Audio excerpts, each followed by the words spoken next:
Guys, January 4 na. Ibig sabihin, birthday na ni Kay bukas. Alam naman natin na walang pasok bukas kasi national holiday yun. Lahat tayo pupunta sa birthday ni Kay. Etong kapatid ko guys, hindi siya papasok bukas kasi... Pupunta ako sa birthday ni Kay. At dahil bukas na yung birthday niya, bibili ako ng regalo para sa kanya. Magluluto din pala ako ng handa para sa kanya kasi potluck daw bukas. Guys, nandito na kami sa mall kasi mamimili na ako ng regalo para kay Kay. Hindi ko nga alam kung anong re-regalo ko sa kanya. Kung sapatos ba, cellphone, tablet, bahay, kondo. Nasa grocery kami ngayon kasi ipagluluto natin si Kay ng spaghetti. Kasi birthday nga niya, di ba? Next na handa is mawawala ba sa birthday ang Shanghai? Tara, bili tayo ng ingredients. Guys, nasaraduhan na tayo ng mall. Uwi na tayo, tara. Guys, ito na pala si Kay eh. Ang hindi ko Kay yang mawala. Charan! So, ito yung mga regalo ko para kay Kay. So, unahin natin dito. Ano kayang laman neto? So, binilang ko siya ng deodorant. Kailangan ko bang explain ko para saan to? Next naman natin, ito guys. So, guys, binilang ko siya ng shoes. Sabi niya kasi favorite color niya yung blue, kaya binilang ko siya ng pink. At ito na guys, naubos pera ko dito. Kita niyo naman yung logo na yun, no? May kagat yung mansanas, oh. Ano kaya laman neto? iPad? iPhone? Ayun! De, joke lang guys. Seryoso na talaga. Ito na talaga. In 3, 2, 1. Wow! Ayun no! Sorry Kay, ako muna mag-unbox nitong iPhone mo ah. Kay, kung nanonood ka man, sobrang magagamit mo to, promise. 3, 2, 1! Magagamit mo to sa kusina nyo. Oh, magugas ka dun. Guys, eto na. Magluluto na ako ng spaghetti at ng hangshai para kay Kay. Grabe ka, Kay. Most awaited talaga birthday mo. Sariling birthday ko ka. Hindi ko kaya paglutuan sarili ko. Nawasa? Oh, well. Lagyan natin ng asin. Ilagay na natin. Ginagawa na ni Honey Bunch yung sauce, guys. Tikman natin, guys, yung ginawa naming sauce. Pangit lasa. Next, nalulutuin natin itong hangshai. Charan! Simpleng handaan lang to para kay Kay. Tikman na natin. Guys, hindi pa talaga to yung birthday celebration ni Kay. Kasi ang balita ko, bukas, bongga daw yung birthday party niya. Kaya abangan niyo yun. Sarap. Okay, class, kamusta New Year niyo? Aba, ba't wala pumasok? Oh, tama naman, January 5. Ma'am, present. Oh, Scarlett, pati ko lang pumasok, ha? Nasaan mga kaklase mo? Ayun, ma'am. Lahat sila nasa birthday ni Kay. Ha? Nag-usap-usap silang lahat sa GC na hindi sila papasok ngayon January 5 kasi nga, birthday ni Kay. Sino ba yung Kay na yan, ha? Ewan ko din, ma'am. Invited nga daw ako pero hindi ako pumunta kasi hindi ko naman siya kilala. Humanda silang lahat sa akin bukas. Ikaw, perfect ka na sa akin sa quiz at assignment. Yes! Buti na lang, hindi ako pumunta sa birthday nung Kay na yun. Hello, class? Ay, good morning, ma'am. Walang good sa morning! Sinong nagsabi sa inyo na huwag kayo lahat pumasok kahapon? May nakita kami sa TikTok, ma'am. Wala daw pasok kasi birthday ni Kay. Ah, TikTok? Mas naniniwala kayo doon kesa sa akin? Nag-announce ba ako? Lahat kayo, ia-absent ko at ibabagsak ko sa quiz. Si Scarlett lang ang may grade dahil siya lang ang nandito kahapon. Ayan, buti nga sa inyo. Ano, nag-enjoy ba kayo sa birthday ni Kay? Birthday ni Kay! Birthday ni Kay! Eh di happy birthday! Sino ba kasi yung Kay na yan, ha? Ako, si Kay. Hala, nandyan na siya. May problema ba kayo sa pagpunta nila sa birthday ko? Dahil hindi kayo pumunta sa birthday ko, mamalasin kayo ngayong 2026. Ha?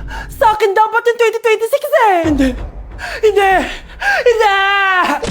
Problema ay lilipas na lang. Kaya't cool ka lang. Bakit ba palagi ka? Guys, finally, mapapakita ko na sa inyo yung bagong bahay namin. Matagal ko nga pala itong tinago sa inyo. Grabe, dati pangarap ko lang magkabahay. Pero sobra-sobra ang binigay ni Lord. Kung di siguro ako nag-TikTok dati, hindi ko mabibili to guys. Ito yung bunga ng mga pinaghirapan ko. Kaya tara, samahan nyo ako, itutur ko kayo. So, ito yung itsura niya sa pagpasok, guys. Labas pa lang, mapapawaw ka na agad. Tara guys, pasok tayo. Hoy! Hoy! Hoy! Sino ka? Responsive ka! Ba't nandito ka? Uy, galis na tayo dito. It's a prank, guys! Hindi talaga sa akin tong bahay. Pero sana in the future, makabili din tayo ng gantong bahay. Yun lang. Bye-bye! Dahil ikaw, bro, ang star na Pasko! May tatalo pa ba sa Pasko? With my bestie like everything fun. Big guy, big guy, big guy, big guy. SpongeBob, big guy, pants okay. SpongeBob, big guy, pants okay. Big guy, big guy, big guy, big guy. SpongeBob, big guy, pants okay. SpongeBob, big guy, pants okay. Yuck! Ang cheap naman ng uniform nila. Mukhang maasim. Walang class. 2025 na, Android pa din ang cellphone. Kahit siguro Messenger naglalag dyan. Ang ganda nga ng uniform, ang sasama naman ng ugali. Naka-iPhone ka nga, talo ka pa din naman sa ML. Ipabuhat yarn. Ang baho siguro ng classroom nila, no? Tapos nag-aagawan pa sa electric fan kasi wala naman silang aircon. Feel ko pinapalo sila ng teacher nila kapag nagkakamali sila. Ang boring siguro sa classroom nila. Mas masaya pa rin talaga sa public school, no? Balita ko, mga korap mga magulang niyan. Kaya madaming pera. May araw din kayo, men. Nakatikim na kaya sila ng steak? Feel ko hindi nila afford. Nakatikim na kayo ng pagmamahal sa magulang? Oh, sa pool! How dare you? Isang pitik ko lang, tumba ka na. Pipitik ka pa lang, tumba ka na. Tara na nga. With my bestie like everything fun. Big guy, big guy, big guy, big guy. SpongeBob, big guy, pants okay. SpongeBob, big guy, pants okay. Big guy, big guy, big guy, big guy. SpongeBob, big. Good morning, class! Bakit ang dami nakadikit sa wall? May ballpen, may walis. Ma'am, uso kasi to. Ididikit mo yung mga bagay gamit yung wall friction. Parang ganito. O, di ba, ma'am? Ano? Wall friction? Hoy! Baka mahulog ka dyan! Sus, kung mga bata to. Kung ano-ano kasi nakikita niyo sa TikTok na yan eh. Try ko naman tong calculator. Ang saya! Tingnan niyo, dami ng gasgas ng wall, oh. Tanggalin niyo na yan. Kung hindi, i-absent ko kayong lahat. Guys, si ma'am naman na idikit natin sa pader. Hoy! Mangulong niya kayo!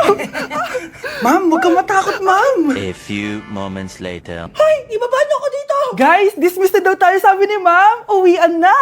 Hoy! Isusumbong ko kayo sa principal! Ayoko talaga sa kanya. Bes, ayan siya, oh. Yung pet peeve mo. Hi! Panira ng araw. Okay, class. Break time muna tayo. Hala, naiwan ko yung bakit kong pagkain. Scarlett, to, may sobra pa ako. Baka gutom ka na. Talaga? Bibigyan mo ko? Oo, ano ka ba? Gusto ko maging close tayo. Parang bumabait tong pet peeve ko ah. Hala, may quiz pala tayo. Bes, sabay tayo mag-review mamaya, ha? Naku, sorry, Bes. Kakain kasi kami ng jowa ko mamaya. Di mo ba kaya mag-isa? Ano ba yan? Ako na lang, sabay tayo mag-review. Tsaka, may reviewer din ako dito, oh. Ayan na naman siya. Sure ka? Ako talaga yung gusto mo kasabay mag-review? Oo naman. Ba't naman hindi? Idol nga kita kasi ang talino mo eh. Sige na nga. Okay, class. Para sa activity natin today, pili kayo ng partner nyo. Bes, partner tayo ah. Sorry na, Bes. Partner na kasi kami ng baby loves ko eh. Partner na kami ng baby loves ko eh. Tayo na lang yung partner, Scarlett. Ikaw na naman. Buti ka pa. Gusto mo ako makapartner. Ayan, perfect! Partner kayo ng pet peeve mo. Ha? Bes! Pet peeve mo pala ako? After mo siraan sa amin yan, BFF na kayo ngayon? Samantha! Samantha? Magpapaliwanag ako. Oh, ba't nandito ka? Pet peeve mo ako, di ba? Umalis ka na. Oo, pet peeve kita. Dati. Kasi ang sungit mo sa akin eh. Tapos palagi mo ako iniinis. Alam mo kung bakit? Kasi gusto kita. Ha? Wala. Never mind. Samantha! Nandito ako sa Japan at kakain tayo kasi di ako makatulog, guys. Time check, 1 AM na. Imbis na natutulog, kakain tayo. Buti na lang talaga sobrang lapit lang ng Family Mart sa hotel namin. Ito yung hotel namin, tapos ito lang yung Family Mart. Diba sobrang lapit? Sobrang daming pwedeng bilhin, oh. Daming onigiri, oh. Kuha tayo neto. Mukhang masarap tong chicken and vegetables. Hindi naman ako sobrang gutom. May mga gusto lang ako itry. Kuha tayo netong favorite kong drink. Try naman natin tong blueberry na flavor. Tapos ganito din yung Yakult nila dito. Actually, pampatulog pala to. Akala ko Yakult talaga siya. Ito muna bibilin ko dito. Hanap tayo ng 7-Eleven. Ito guys, may nahanap ako 7-Eleven. Parang masarap to, oh. Mukha siya lasagna. Tikman natin. Dito na lang natin siya kainin sa labas. Parang fantasy din kumain dito sa kalsada nila. Sobrang safe dito sa Japan, promise. Unahin na natin tong sushi. Alam nyo ba, kahit maglakad kayo mag-isa dito, sobrang safe, promise. Walang mga haras sa inyo. Walang kriminal, ganyan. Kaya ang sarap maglakad sa labas kasi alam mong safe ka, di ba? Tapos, sobrang babait pa ng mga Japanese. Swear. Pero sabi naman ng ibang Japanese, parang mas lang nila yon, pero ang totoo, ginajudge ka nila. Pero be, at least, di ba, mabait sila. Di kagaya na pumunta ako ng Hong Kong, sobrang susungit ng mga tao, sisigawan ka pa. Kapag may hinahanap ka, talagang tutulungan ka nila. Tapos palagi silang nakasmile. Kaya promise, Japan talaga yung favorite country ko. Last bite. Okay, next natin itong parang lasagna.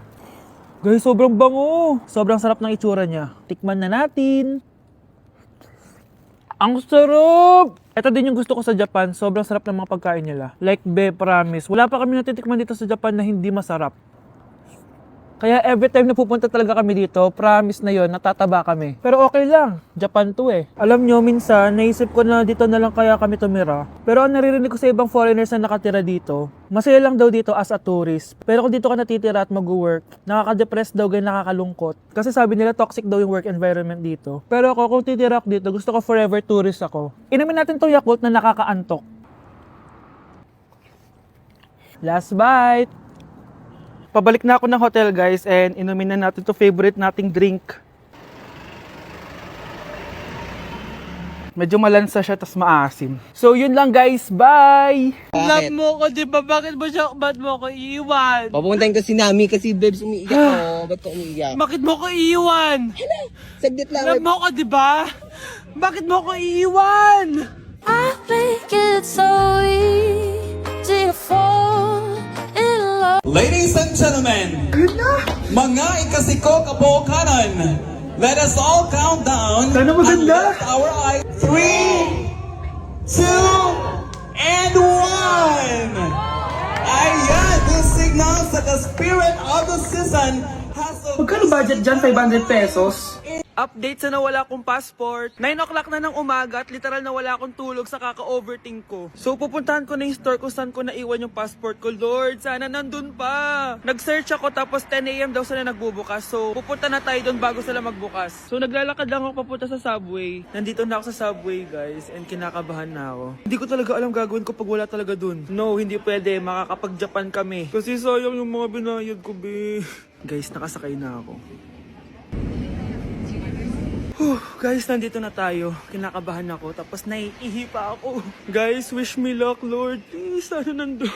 Nandito na tayo sa Myeongdong, guys. Tapos dun yung papunta dun sa store. Ako lang pala mag-isa ngayon, guys. Hindi ko kasama si Honey Bunch. Solo traveler. Pinapaayos ko kasi siya ng mga gamit. Pag uwi ko dun sa hotel, diretso na kami airport. Ganun. Grabe sa isang katangahan. Sobrang mahal. Mahal maging tanga dito, guys. Wait lang, may napapansin ako. Parang ang fresh ko dito sa Korea.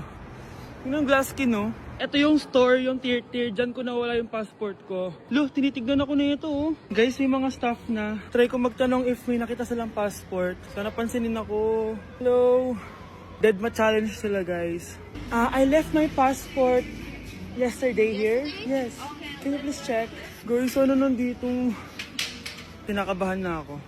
Lord, please. Magkakabait na ako, please. Hala, guys. Hala, ano tong hawak ko? Passport ko yata to. Yes, makakapag-Japan tayo, guys. Over naman, no? Hindi na siya nag-overthink. Iniisip ko ngayon, pupunta tayo ng Japan. Guys, nasa airport na kami. Tuloy na kami sa Japan. Bye, Korea. Ano masasabi mo? Alas na tayo ng Korea. Babalik pa ba tayo dito? Yes, at sana next time hindi mo na makakalimutan yung passport.